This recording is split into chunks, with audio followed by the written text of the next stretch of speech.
Pois eu creo que achega un pouco unha novela cunha perspectiva diferente sobre a personaxe de Blanco Roma Santa, do Sacauntos, de Allariz,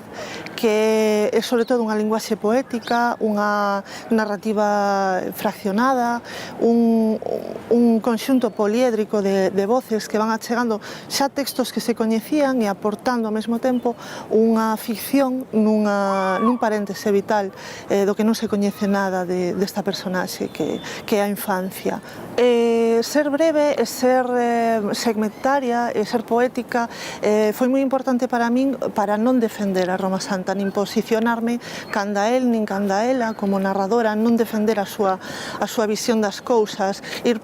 podendo darlle unha linguaxe de distanciamento, non? E non darlle nunca unha xustificación a esa perversidade, a eses crimes, e poder darlle tamén voz a outras perspectivas do seu carácter e tamén voz ás vítimas e ás persoas que o foron construíndo como mito.